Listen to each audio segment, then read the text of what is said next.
கடந்த 100 நாட்களில் சுமார் 10 ஆவண கொலைகள் நடைபெற்றுள்ளது. அந்த சட்டமன்ற உறுப்பினர் சகோதரர் குடியுரிமை எதிர்ப்பு போராட்டங்கள் நடந்த காலத்தில் ஒரு நபரை குறிப்பிட்டு அவர் அந்த இஸ்லாமிய சமூகத்தில் என்னென்ன தீங்குகள் செய்திருக்கிறார் என்று பல்வேறு யூடியூப் சேனல் மூலமாக பேட்டி அளித்துள்ளார்கள். குறிப்பாக பீஸ்ட் படத்தை தடை செய்ய வேண்டும் என்று அவர் தனி பிரத்யேக பேட்டியை அளிச்சிருந்தார். அதுல இஸ்லாமியருக்கு எதிராக இப்போது முதலமைச்சராக இருக்கக்கூடியவர் எவ்வாறு செயல்படுகிறார் என்பதை கூட 40 நிமிடங்கள் அவர் பேட்டி அளிப்பது என்பது முக்கியத்துவம் வாய்ந்தது. நாங்க அமைதியா கேட்டுட்டு இருக்கோம். யாருடைய பேச்சிலையும் நாங்க குறுக்கிட வேண்டிய அவசியம் இல்லை. ஆனால் குறைகளை சொல்லணும்னா நாங்க 50 வருஷ வரலாற்று நாங்களும் எடுப்போம். 99 to 2004 கோத்ரா கலவரம் நடக்கும் பொழுது என்ன குரல் கொடுத்தீங்க நீங்க? இஸ்லாமியர்களுக்கு பாதிக்கப்படும் பொழுது அமைச்சரவையில் இருந்தது யார்? இதே திமுக தான். அமைச்சரவையில் இருந்து என்ன அப்ப குரல் கொடுத்திருக்கலாமே? கோத்ரா கலவரத்துல எல்லா இஸ்லாமியர் இறக்கப்பட்டாங்க, அதனால நாங்க அமைச்சரவையில் இருந்து ரிசைன் பண்றோம், எங்களுக்கு பதவி முக்கியம் இல்ல, இஸ்லாமியர்களோட உயிர் தான் முக்கியம் அப்படின்னு பதவியில இருந்து விலகி இருக்கலாமே. திமுக விலகி இருக்கலாமே. 99 2004 வரைக்கும் பிஜேபியோட ஆட்சி 5 வருஷம் முழு முதலா கொண்டு வந்து திமுக. இந்த பாவமும் இந்த வரலாற்றையும் எப்பயும் மறைக்க முடியாது. அதனால குறைகள் சொல்லாதீங்க. நாங்களும் வரலாறு, எங்களுக்கு வரலாறு தெரியும். அப்ப நம்மளுடைய தலித் சகோதரர்கள் பத்தி சொல்லும்போது சொல்றாரு, போன கவர்மெண்ட்ல Tamil Nadu recorded at 67% rise in atrocities against Dalit between 2019 to 2023. The highest increase in the country according to the report by the National Campaign and Dalit Human Rights Commission. இது வந்து நாங்க சொல்லல, NCDHR சொல்றாங்க. இந்த தமிழ்நாட்டிலே அதிகமான தலித் மக்களுக்கு எதிரான கிரைம் நடந்தது உங்களுடைய ஆட்சியிலிருந்து இங்க டேட்டா சொல்லுது. இதை நாங்க இங்க பதிவு பண்றோம். அதனால குறைகள் சொல்லாதீங்க. அப்புறம் தலித் மக்களுக்கான ஒதுக்கிய நிதி, திமுக ஆட்சியில் நிதி பயன்பாட்டு குறைபாடுகள், சிஏஜி ஆடிட் அண்ட் டேட்டாவில், அதாவது சிஏஜி உடைய கவர்மெண்ட் டேட்டா, அதோட ஆடிட் ரிப்போர்ட், ஆதிர திராவிட வெல்ஃபேர் தொடர்பான பல கல்வி மற்றும் ஸ்காலர்ஷிப் எட்ஸில் தொடர்ச்சியான சேவிங்ஸ் இருந்தால் குறிப்பிடப்பட்டுள்ளது. 2021-22 மட்டும் SC ST girls literacy institute 6.67 கோடி saving. Abroad scholarship for SC ST students 5.31 crore savings. Higher education special scholarship ரூபாய் 5.58 கோடி சேவிங்ஸ். அப்புறம் SC ST students educational assistance ரூபாய் 7.24 கோடி சேவிங்ஸ் போன்ற தொகைகள் பதிவு செய்யப்பட்டன. இதன் மூலம் ஒதுக்கப்பட்ட நிதி முழுமையாக பயனாளிகளிடம் சென்றவில்லை. அதாவது நிதியை ஒதுக்கிட்டு இந்த எந்த ஃபண்டும் தலித் மக்களுக்கு போய் சேரல. இது வந்து நாங்க சொல்லல, இதோடைய சிஜேயோடைய அதாவது சிஏஜியோடைய ரிப்போர்ட் சொல்லுது. அதனால உங்களுடைய பாலிசியை பத்தி சொல்லுங்க. அரசுடைய 100 நாள் தான் நாங்க வந்திருக்கோம். ஒரு வாரம் சொன்னாரு, சமூக நீதித்துறைன்னு மாத்திட்டாங்க, சாதியை குறிப்பிட்டா வந்து போயிடுமா? இந்த அரசு சாதிங்கிற வார்த்தையை ஒழிக்கணும்னு நாங்க நினைக்கிறோம். அதனாலதான் பெயரை மாத்தணும், வேற எதுவும் கிடையாது. நீங்க காலனின்னு ஒழிச்சிங்க, காலனி ஒழிஞ்சிருச்சா? 25% இந்த 75 வருஷத்துல இன்னும் விழுப்புரத்திலும் கள்ளக்குறிச்சியிலும் தமிழகம் முழுவதும் இன்னைக்கும் காலனில தலித் மக்கள் அதே குடிசையில தான் இருக்கிறாங்க. தேர்தல் பிரச்சாரம் பண்ணும் போது சாதாரண குடிசையில, அந்த இடத்துல தண்ணி இல்ல, ரோடு இல்ல, மெடிக்கல் இல்ல, அங்க இருக்கக்கூடிய பெண்கள் ஹையர் எஜுகேஷன் போல. இப்ப சர்வே எடுத்து சொல்ல முடியும், அதிகமான பெண் கல்வியில முக்கியத்துவம் கொடுத்திருக்கோம். ஆனால் தலித் பெண்களுக்கான முக்கியத்துவம் கடந்த 75 வருஷத்துல கொடுக்கப்படலை. இந்த டேட்டா தான் உண்மை. நீங்க இப்பயும் சொல்றோம், வாங்க நீங்க காலனிங்கிற பேரை மாத்திட்டோம். நான் பேசி முடிச்சிடுறேன், அதுக்கப்புறம் நீங்க என்ன வேணா பதில் சொல்லுங்க.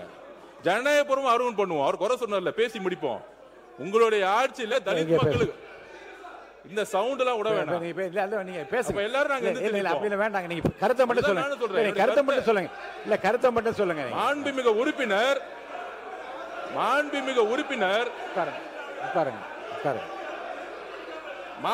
உறுப்பினர் என்ன பேச அலோ பண்ணணும்.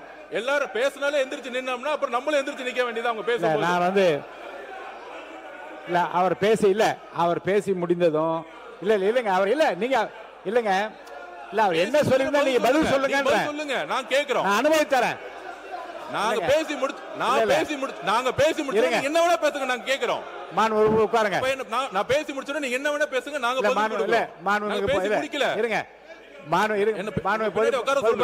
என்ன பார்த்து பேசுங்க. பின்னாடி எல்லாரும் உட்கார என்ன பார்த்து பேசுங்க பாருங்க. ஆனால் அந்த காலனின்னு பேர் மாத்தினால தலித் சகோதரர் இருக்கக்கூடிய ஏன் சென்னையிலே 40% ஸ்லம்ஸ் தான் இருக்கு. சென்னையில இருக்கு. நான் கூட்டிட்டு போவேன். நான் நார்த் மெட்ராஸ் ஃபுல்லா 60% ஸ்லம்ஸ் இருக்கு. தமிழ்நாடுல நார்த். இதுல என்ன தவறான தகவல்? யார் சொன்னா? இல்ல நான் பேசி முடிச்சிடுறேன், அதுக்கப்புறம் நீங்க பேசுங்க. நான் பேசி முடிக்கல. அதாவது தமிழ்நாடு முழுவதும் தலித் மக்கள்ல, திருப்பியும் சொல்றேன், தலித் மக்கள் இன்றைக்கும் ஒரு காலனில இவங்க சொல்றாங்களே, பேர் எடுத்துட்டாங்களே, இன்னும் ஸ்லம்ஸ்ல தான் அவங்க கிட்டத்தட்ட 100 பேர் இருந்தாங்கன்னா 60-65% தலித் மக்கள் ஸ்லம்ஸ்ல தான் இருக்கிறாங்க. தமிழ்நாடு முழுவதும் 100 பேர்னா 30% ஸ்லம்ஸ் தான் இருக்கு. வட மாவட்டங்களும் சரி, தென் மாவட்டங்களும் சரி. அது ஏன்னா நான் தேர்தல் பிரச்சாரம் 234 தொகுதிக்கு போயிருக்கேன். எங்களுக்கு தெரியும். அதனால இந்த ஒளிமறைவு இல்லாம தலித் மக்கள் பெரிய பெரிய ஒரு நல்ல வாழ்க்கையை வாழ்றாங்க. அவங்க பொருளாதார சுதந்திரம் அடைஞ்சிட்டாங்க. நாங்கள் சொல்றோம், வரலாற்றுல முதலில் 6 அமைச்சர் சொன்னாங்க, 8 அமைச்சர்களுக்கான அதிகாரத்தை கொடுத்திருக்கோம். புரட்சியாளர் அம்பேத்கருடைய குறிக்கோள் என்னன்னா, தலித் மக்களுக்கு நாங்க தண்ணி கொடுத்தோம், வீடு கொடுத்தோங்கிறது முக்கியம் இல்ல. அம்பேத்கருடைய கனவு தலித் மக்களுக்கு அதிகாரத்தை கொடுக்கப்பட வேண்டும். முதல் முறையாக வரலாற்றில் ஒரு கல்வித்துறை, அதாவது எஜுகேஷன் டிபார்ட்மெண்ட், ஹையர் எஜுகேஷன் ரெண்டுத்துக்கும் சேர்த்து அமைச்சர்களை கொடுத்திருக்கோம். தலைவர் அவர்களே, முழுமையாக உறுப்பினர் கே என் நேரு அவர்கள் நீங்க பேசுங்க. எனவே மாண்புமிகு பேரவைத் தலைவர் அவர்களே, மாண்புமிகு அமைச்சர் ஒரு நீண்ட சொற்பொழிவை ஆற்றிவிட்டு அமர்ந்திருக்கிறார். சிஏஜியில ஒரு 65%, 6%, 7% ஒதுக்கப்பட்ட பணம் செலவு பண்ணாமல் இருக்கிறது என்று சிஏஜி அறிக்கையை காட்டுகிறார். எந்த அரசாங்கம் இருந்தாலும் நிதி, எந்த துறையாக இருந்தாலும் கொஞ்சம் எல்லா கண்ட்ரியும் கை தட்டுறீங்கப்பா, எல்லாத்துக்கும் கை தட்டுற. அப்புறம் நீங்க கை தட்டினா அப்புறம் கை தட்டினா ஏன் கை தட்டுறேன்னு கேக்குறீங்க? நாங்களும் கை தட்டுவோம்ல. கொஞ்சம் அமைதியா இருங்க. அமைதி. எந்த துறையில் இருந்தாலும், எந்த அரசாங்கம் வந்தாலும், எந்த துறையில் இருந்தாலும் நிதி ஒதுக்குறோம். ஒரு 4000 கோடி ஒரு தொகை இந்த தொகுதிக்காக, இன்னும் திட்டங்களுக்காக நிதி ஒதுக்குற போது ஒரு சில இடங்களில் அதை நிர்வாகம் எடுக்கிற போது சில சங்கடங்கள் வரும். நீதிமன்றங்களில் தேர்ந்து தடையாணை பெறுவார்கள். அப்போது அந்த தொகை செலவு பண்ணாமல் நின்றுவிடும். மறுபடியும் அடுத்த ஆண்டு அது வரும். எனவே சிஏஜி அறிக்கையை நமக்கு ஒரு எச்சரிக்கையாக எடுத்துக்கொள்ளாமே தவிர, செலவு செய்யாமல் நிறுத்திவிட்டோம், ஆதிதிராவிட மக்களுக்கு செய்யக்கூடிய பணிகளை செய்யாமல் விட்டுவிட்டோம் என்றெல்லாம் அர்த்தம் இல்லை. எல்லா அரசாங்கங்களும் எல்லா துறையிலும் அது தொடர்ந்து ஒவ்வொரு ஆண்டு வந்து கொண்டிருக்கிறது. எங்களுக்கெல்லாம் ஒரு பெருமை இருக்கிறது. மாண்புமிகு பேரவைத் தலைவர் அவர்களே, தமிழ்நாட்டில் கலைஞர் அவர்களை பெயரை சொன்னாலே எப்போது பார்த்தாலும் இவர் பிற்படுத்தப்பட்ட தாழ்த்தப்பட்ட மக்கள் என்று பேசுவார்களே தவிர இவர் வேறொன்றும் தெரியாது என்று கலைஞரை பற்றி விமர்சனம் செய்தது உண்டு. அந்த அளவுக்கு ஆதிதிராவிட மக்களுக்கும் பிற்படுத்தப்பட்ட மக்களுக்குமாக அந்த நல்ல காரியங்களை செய்து திராவிட முன்னேற்ற கழகம் இந்த துறையை பிற்பட்டோர் நலத்துறை என்று ஒன்றை உருவாக்கியதே கலைஞர் அவர்கள் தான். எனவே நீங்கள் நினைப்பது போல அந்த காலத்தில் இப்படி சொன்னார்கள், இந்த காலத்தில் இப்படி அடுத்தது கோவி செழியன் சாரை பேச வைக்க, நீங்க பேசுங்க. எனவே அந்த தொகை செலவு செய்யாமல் விட்டு விட்டோம் என்றெல்லாம் உங்களுடைய அரசாங்கம் போது நீங்க 3 மாசம் ஆயிருக்கீங்க. நாளைக்கு உங்களுக்கு ஓராண்டு காலம் இருந்தால் அவங்களுடைய அரசாங்கத்தை பற்றி 5 ஆண்டுகளுக்கு தான் மக்கள் வாக்களித்து 5 ஆண்டுகள் இந்த ஆட்சி இருக்கும். நீங்க இந்த ஓராண்டு காலம் கழித்து உங்களுடைய அரசாங்கத்தை பற்றி மத்திய அரசாங்கம் நிர்ணயம் செய்வார்கள். அப்போது எந்தெந்த பணம் செலவு செய்யப்பட்டிருக்கிறது, எது செலவு செய்யப்பட்டது சொல்வார்கள். எனவே நீங்கள் நாங்கள்லாம் ஆதிதிராவிட மக்களுக்கு செய்யவில்லை என்று, ஆதிதிராவிட மக்கள் கலைஞருடைய காலத்திலும் தளபதியுடைய காலத்தில் தான் மிக உன்னதமான இடத்திற்கு வந்திருக்கிறார்கள். எனவே தொடர்ந்து 8 அமைச்சர்கள் சொன்னார்கள். நம்முடைய தளபதி அவருடைய 5 அமைச்சர்கள் பெரிய துறை உயர்கல்வித்துறையை இன்றைக்கு தந்தார்கள். எனவே அந்த மக்களின் மீது அவர்களுக்கு என்ன அக்கறை இருக்கிறதோ அதை விட கூடுதலான அக்கறை திராவிட முன்னேற்ற கழகத்திற்கும் தலைவருக்கு இருக்கிறது என்பதை தெரிவித்து, நான் குறை சொல்லல.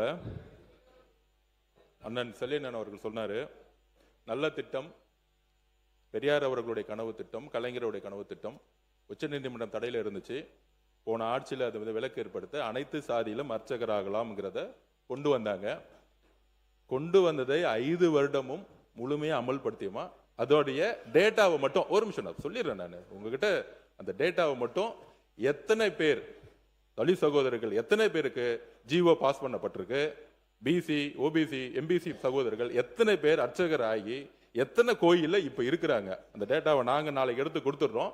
எத்தனை பேர் ஆயிருக்கிறாங்க, இல்ல அந்த திட்டம் மற்றவர்களுடைய அழுத்தத்தினால நடுவுல கைவிடப்பட்டுச்சுன்னு நம்ம ஜீவோ சொல்லல. ஆனால் எத்தனை பேர் இதுல பயனடைஞ்சு ஜீவோ போட்டு எத்தனை பேருக்கு வேலை வாய்ப்பு கொடுத்தீங்கிறத கொஞ்சம் பதிவு பண்ணுங்க. முக்கியமாக எத்தனை ஜீவோ. மதுரை உறுப்பினர் பதுருதீன் பேசினதும் அதற்கான ஆதாரத்தையும் கையில கொடுத்த பிறகு அதை பத்தி பேசுறது எதனால ஏன் அனுமதிக்கிறீங்கன்னு தெரியல. அதற்கான ஆதாரங்கள் ஒண்ணு. இரண்டாவது, இஸ்லாமிய சமுதாய திமுக செய்து பட்டியலிட்டாங்க. சிஏஏ வக்ஃபு திருத்தம் அதெல்லாம் வரவேற்றோம். அதனால தான் துணை நின்றோம். ஆனால் இன்றைக்கு தேதியில் அறிவிக்கப்பட்டிருக்கக்கூடிய மற்ற மணியான முத்தான 11 அறிவிப்புகள், அதே போல நிதியமைச்சர் அறிவிக்கக்கூடிய 8 அறிவிப்புகள், அதாவது இந்த சிறுபான்மை நலத்துறை என்பது கல்வி, வேலை வாய்ப்பு, பொருளாதாரத்தில் உயர்த்தணுங்கிற அடிப்படையில் உள்ள இந்த டிபார்ட்மெண்ட். இதுக்கு எந்த அரசு என்ன செய்தது?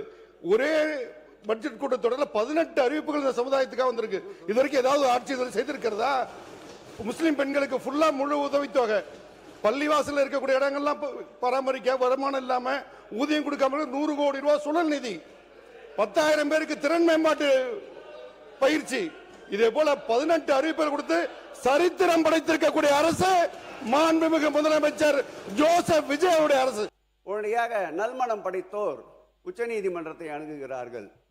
ஆகம கமிட்டி அதற்கு தீர்ப்பு சொல்லி எந்தெந்த திருக்கோயில்கள் ஆகமத்திற்குள் வருகிறது, எந்தெந்த திருக்கோயில்கள் ஆகமத்திற்கு வெளியே இருக்கிறது என்று முடிவு தெரிந்த பிறகுதான் அந்த அனைத்து ஜாதி அர்ச்சகர் திட்டத்தின் கீழ் அர்ச்சகர் நியமிக்க வேண்டும் என்று ஒரு தீர்ப்பு வருகிறது. அது உயர்நீதிமன்றமே நேரடியாக இருவரை அந்த கமிட்டிக்கு தலைவராகவும் உறுப்பினராகவும் நியமிக்கின்றார்கள். அரசின் சார்பில் 3 பேர் நியமிக்கப்படுகிறார்கள். சமீபத்தில் கூட நம்முடைய பொதுப்பணித்துறை அமைச்சர் பார்க்கலாம், உச்சநீதிமன்றத்தில் அந்த ஆகம கமிட்டி இறுதி செய்ய வேண்டும் என்ற வழக்கு வந்த போது 6 மாத காலம் நீங்கள் மீண்டும் அதற்கு நேரத்தை கேட்டிருக்கின்றீர்கள். நான் கேட்டுக்கொள்வதெல்லாம் அதற்காக உச்சநீதிமன்றத்திலே தனியாக ஜீவோ போட்டு 3 மூத்த வழக்கறிஞர்களை நியமித்து அந்த சட்ட போராட்டத்தை ஆட்சி இருந்த வரையில் நடத்தினோம். இந்த ஆட்சிக்கு பிறகும் அந்த சட்ட போராட்டத்தை நாங்கள் நடத்த தயாராக இருக்கின்றோம். இப்பொழுது மக்களுக்கு புரிஞ்சிருக்கும் என்ன அரசியல்னு. ஜிஓ பாஸ் பண்ணாங்க, அனைத்து சாதி அர்ச்சகர்களாக விழா நடத்தினாங்க, 32 பேருக்கு அப்பாயின்மெண்ட் ஆர்டர் கொடுத்துட்டு கேஸ போட்டது யாருன்னு தெரியும். 5 வருஷம் கவர்மெண்ட்ல அவங்க இருந்தாங்களாம். ஆனா அந்த கேஸ வெற்றி பெறவே முடியாதான். இப்ப நம்மள பார்த்து கேஸ நடத்தி இந்த திட்டத்தை செயல்படுத்துங்கன்னு சொல்றாங்க. உறுதியாக நாங்கள் கேஸில் வெற்றி பெற்று இந்த திட்டத்தை பெரியார் வழியில் செயல்படுத்துவோம். அதை நாங்க பதிவு பண்றோம். இதில் உள்ள அரசியல் என்னன்னா, சில மதவாதிகளுடைய அழுத்தத்தினால் கேஸ போட வச்சு இவங்களே டிராப் பண்ணி இவங்களே அதுல குறிப்பா அண்ணன் சேகர் பாபு பெரியார் பேர் உச்சரிக்கவே கூடாது, எங்களுக்கு தெரியும்.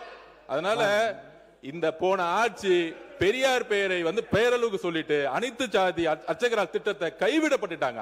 5 வருஷம் சுப்ரீம் கோர்ட்ல ஜெயிக்கவே இல்லை இந்த கேஸ்ல. ஜஸ்ட் எல்லாமே பேப்பர்ல தான் இருக்கு. எந்த திட்டமா இருந்தாலும் பேப்பர்ல தான் இருக்கு. அப்படிங்கறத நான் பதிப்பிட்டேன். அதுக்கு ஒரு மக்களுக்கு முன்னுதாரணம் இந்த திட்டம் தான். மாண்பு பள்ளிக்கல்வித்துறை அமைச்சர் அவர்கள், மாண்பு பள்ளிக்கல்வித்துறை அமைச்சர் இதெல்லாம் முடிக்கணும்.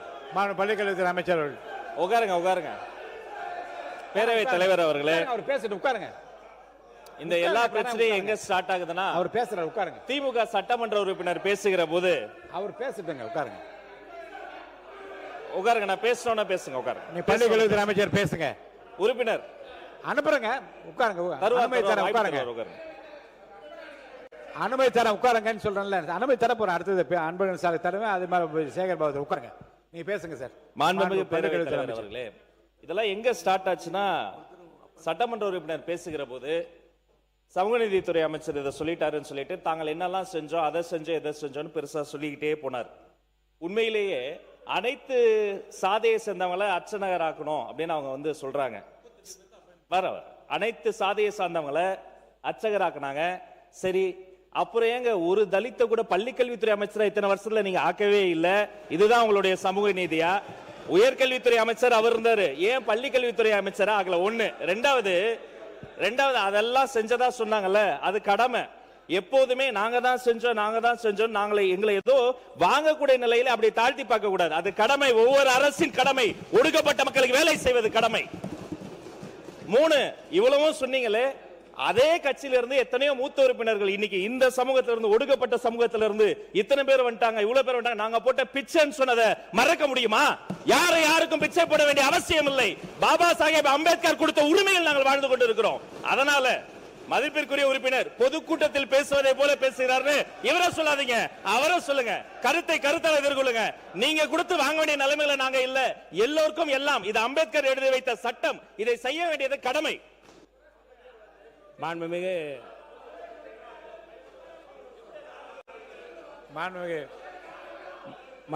பேரவைத் தலைவர் அவர்களே, கேட்கிறேன். மாண்புமிகு பள்ளிக்கல்வி அமைச்சர், நீங்க இந்த பிச்சை என்ற வார்த்தை கேட்கறேங்க, உட்காருங்க, கேட்கிறேன். மாண்புமிகு இந்த பிச்சை என்ற வார்த்தை எங்க இருந்து எடுத்தீங்க? மாண்புமிகு பேரவைத் தலைவர் அவர்களே, அவர்கள் கட்சியை சார்ந்த RS பாரதி அவர்கள் ஒரு கூட்டத்தில் இப்படி பேசி அதற்காக அவர் வருத்தமும் தெரிவித்திருக்கிறாரு. வரலாறு அன்னைக்கு அப்படிதான் முஸ்தபா பேசும்போதும் கூச்சல் குழப்பத்தை ஏற்படுத்தி அப்படி ஒன்று நடக்கல, நீங்க ஆதாரத்தை கொடுத்தார். தேவைப்பட்டால் சபாநாயகருக்கு நான் ஆதாரத்தை தருவேன். முஸ்தபா சொன்னதும் உண்மை, இந்த ராஜமுகன் சொன்னதும் உண்மை. ஒடுக்கப்பட்ட மக்களுக்கு வெற்றி தலைவர் வாழ்க்கையில தான் ஒரு விடிவுகாலம் வருவதும் உண்மை. மான் உறுப்பினர் இருங்க, மான் உறுப்பினர் பொதுக்கூட்டத்தில் நானே சொல்றேன். இல்ல மான் உறுப்பினர், நீங்க சொன்ன கருத்து வந்து விமர்சனத்துக்குள்ளாகி அவர் கட்சி தலைமையை கூட அதை வந்து கண்டித்து இருங்க. அந்த பிரச்சனை முடிவு கொண்டு வந்த பிரச்சனை, அதை பற்றி பேசாமல் ஆக்கப்பூர்வமாக அடுத்த கட்டத்துக்கு என்ன செய்யலாம் என்று பற்றி நான் பேசலாம். முடிஞ்சிச்சே பாருங்க. வாபஸ் வாங்க சொல்லுங்க. மாண்புமிகு பேரவைத் தலைவர் அவர்களே, உட்காருங்க. மாண்புமிகு பேரவைத் தலைவர் அவர்களே, வெளியிலே பேசியதெல்லாம் சட்டமன்றத்திலே கொண்டு வந்து இங்க இருக்கிற அமைச்சர்களோ உறுப்பினர்களோ பேசியிருந்தால் பரவாயில்லை. வெளியிலே ஏதோ பேசியதை எங்களுடைய கட்சி தலைமையை கண்டித்திருக்கேன். இல்ல நான் கட்சி தலைமையை கண்டிருக்கேன். அதை கொண்டு வந்து கொடுத்து எங்களுக்கு இங்க இருக்க எந்த ஜாதி பாகுபாடும் யாரும் பார்ப்பதில்லை. நீங்க ஜாதி பிரச்சனையை கொண்டு வந்து விடாதீர்கள். அதான் முக்கியம். அமைச்சர் வந்து ஜாதி பிரச்சனையை கொண்டு வந்து விட்டு விடாதீர்கள். நம்ம சமூக நீதி அமைச்சரும் இங்க எதுவுமே சொல்லல. அவர் ஒரு நேர்காணலில் வெளியில் சொன்னதை எடுத்து வந்து இவர் பேசுகிற போது, நீங்கள் வெளியில் சொன்னதையெல்லாம் நாங்கள் பேச ஆரம்பித்தால் நாடு தாங்காது, நீங்களும் தாங்க மாட்டேங்கிறதுக்காக தான் சுட்டி காமிச்சேன். மற்றபடி எதையும் நான் சொல்லல. நாங்கள் வந்து திருச்சியில நிறுத்தினோம், தலித் எழில்மலையை நிறுத்தினோம் என்று அவர்கள் சொன்னார்கள்.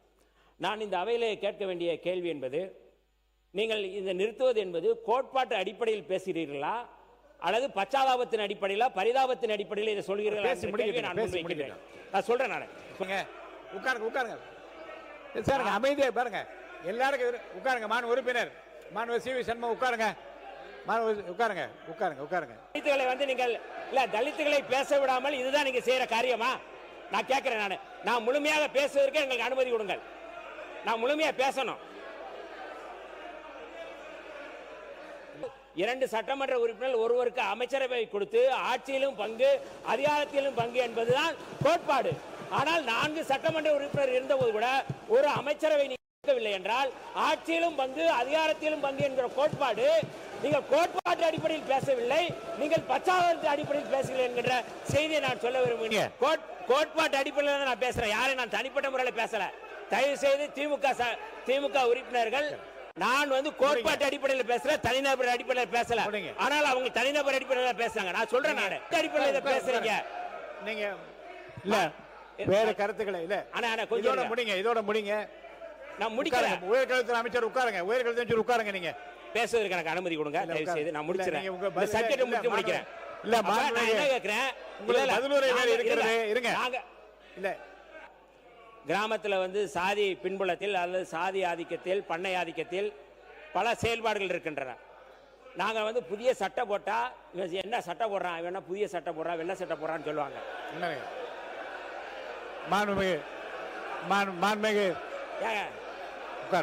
என்ன சொல்ல வரேங்கிறதா தெரிய வேணாமா? கொஞ்சம் உட்காருங்க. முடிச்சிடலாம். உட்காருங்க. அவை முன்னவர் சமூகத்தில் உட்காருங்க. அவை முன்னவர் எழுந்து உட்காருங்க. மற்றவங்க எல்லாம் உட்காருங்க. மாண்பு சமூக நலத்துறை அமைச்சர் உட்காருங்க. அவை முன்னவர் பேசுறாங்க, உட்காருங்க. மாண்பு சமூக உட்காருங்க. அவை முன்னவர் எழுந்து உட்காருங்க. மற்றவங்க எல்லாம் உட்காருங்க. மாண்பு சமூக நலத்துறை அமைச்சர் உட்காருங்க. அவை முன்னவர் பேசுறாங்க, உட்காருங்க. உட்காருங்க. மாண்பு பேரவைத் தலைவர் அவர்களே, சபையின் நடவடிக்கை வேறாக போய் கொண்டிருக்கிறது. எல்லோருமே ஆதி திராவிட மக்கள் மீது பற்றும் பாசம் உள்ளவர்கள், அதில் மாற்று கருத்தில்லை. ஆனாலும் நல்லா எல்லாரும் சொல்லிட்டேனே, ஆகவேதான் எங்கள் அரசு பொறுப்பேற்றதற்கு பிறகு அவர்களுக்கு கூடுதலாக பல்வேறு பணிகளை ஆற்ற வேண்டும் என்ற ஆர்வத்தோடு தான் நம்முடைய தமிழக வெற்றி கழகத்துடைய தலைவர் தளபதி அவர்கள் விளங்கி கொண்டிருக்கிறார் என்பதை மட்டும் நான் தலைவர்களே, ஆதி திராவிடர் மற்றும் பழங்குடியின மக்களுக்கு நீங்க என்னென்ன திட்டங்கள் கொண்டு வந்திருக்கீங்க அறிவிப்பு அமைச்சர் சொன்னாரு. எங்களுடைய உறுப்பினர் பேசும்போது எங்களுடைய ஆட்சியில நாங்க என்னென்ன திட்டங்கள் கொண்டு வந்திருக்கிறோம், உங்களுடைய ஆட்சியில் இதெல்லாம் பேர் மாத்தி இருக்கிறீங்க, சில திட்டங்களுக்கு சில திட்டங்களுக்கு இப்போ நிதி ஒதுக்கவில்லை, அதெல்லாம் சரியா செய்யுங்க, ஆணவ படுகொலை நடந்திருக்கு, அதையெல்லாம் புள்ளி விவரத்தோடு அவர் சொன்னார். இதற்கு அமைச்சர் அவர்கள் பதில் சொல்லணும். ஆனால் சிலர் இங்கே தேவையில்லாத பிரச்சனைகளை எழுப்பி உங்க ஆட்சியில் நீங்க இதை செய்யல, சிஏஜியில் இது கம்மியா இருக்கு, இதனையெல்லாம் நீங்க தவறா செஞ்சிட்டீங்க அப்படின்னு பதில் சொல்லும் போது இது தவறான பாதைக்கு இது சென்று கொண்டிருக்கிறது. நான் இந்த அவையில் நான் பதிவு வைக்க வேண்டிய விரும்புவது, 1000 கோடி ரூபாய் செலவில் அயோத்திதாசர் பண்டிதர் குடியிருப்பு திட்டம் கொண்டு வந்தது எங்களுடைய ஆட்சியில், எங்களுடைய திராவிட மாடல் அரசு. 1000 கோடி ரூபாய் மதிப்பீட்டில் தொல்குடி திட்டம், அம்பேத்கர் அயலக உயர்கல்வி திட்டத்தின் மூலம் 36 லட்சம் ரூபாய் வரைக்கும் நிதியுதவி, மகளிரை நில உரிமையாளர் ஆக்கிட நன்னிலம் திட்டம், சைதாப்பேட்டையில் 46 கோடி ரூபாய் மதிப்பீட்டில் MC ராஜா மாணவர் விடுதி, ஆதி திராவிடர் மற்றும் பழங்குடியினர் ஆணையம், இப்படி பல்வேறு திட்டங்களை சொல்லிக் கொண்டே போகலாம். இதே அமைச்சர் அவர்கள் பல்வேறு முறை பாராட்டியிருக்கிறார். இந்த திட்டங்களை எல்லாம் இதே அவையில் அவரே பதிவு வச்சிருக்கிறார்.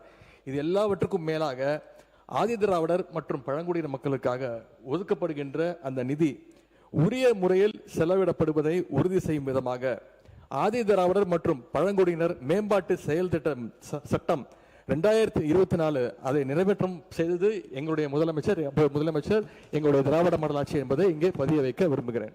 ஒரு குறிப்பை சொன்னாரு, நாங்கள் சிலைகளை அமைத்தோம் அப்படின்னு. நான் ஒரே ஒரு கேள்வி கேட்கிறேன் அவரை பார்த்து. கேள்வி கேட்கிறேன், கேள்வி கேட்க கூடாது. என்ன கேட்கிறேன்னு பஸ் சொல்லுவேன். ஒரு பதிவு, எனக்கு ஒரு பதிவு வேண்டும். சரி, கேள்வி கேட்க கூடாது. ஓகே, எதிர்க்கட்சி தலைவர் பார்த்து கேள்வி கேட்க கூடாதா? சரி, கேள்வி கேட்கல. சரி, ஒரு பதிவு பண்றேன். சரி, நான் ஒரு பதிவு பண்றேன். இங்க இருக்கவங்களை ஒரு பதிவு பண்றேன். என் பதிவு என்னன்னு கேட்டுக்க சொல்லுங்க. நான் ஒன்னும் அவைக்கு வந்து தப்பா பேசல. நான் என்னோட கேள்வியை வாபஸ் வாங்கிடுறேன். என்னுடைய பதிவு பண்றேன். ஓகேங்களா? என்ன பதிவுனா, சமூக நீதி பேசக்கூடிய திராவிட முன்னேற்ற கழகம் அந்த காலத்துல அதிகாரம் கூட கிடையாது. பெரியார் அவர்களும் அண்ணா அவர்களும் இங்க கேஸ்ட் ரிசர்வேஷன் பிரச்சனை வரும் பொழுது மிகப்பெரிய போராட்டத்தை ஏற்படுத்தி அரசியலமைப்பில் முதல் அமெண்ட்மெண்ட்டை கொண்டு வந்தாங்க. ஓகேங்களா? ஆனால் நான் என்ன பதிவு பண்றேன்னா, போன ஆட்சியில் சமூக நீதி பேசக்கூடிய திமுக சாதிவாதி கணக்கெடுப்பை பத்தி பேசவே கிடையாது. அது ஒன்றிய அரசு தான் செய்யணும். ஆனால் Telangana government, west Bengal government, பீகார்ல 3 மாசத்துல சாதிவாரி கணக்கெடுப்பு நடத்தி சோசியல் எக்கனாமிக்கல் ஸ்டேட்டஸ் அதை கொண்டு வந்து நடைமுறைப்படுத்தினாங்க. ஏன் கர்நாடகால முன்னாள் முதலமைச்சர் சீதாராமையா கொண்டு வந்தார் அதை. ஆனால் இங்க இருக்கக்கூடிய சமூக நீதி பேசிய திமுக சாதி வாரி கணக்கெடுப்பை ஃபைல தூக்கி எங்கேயோ போட்டுட்டாங்க.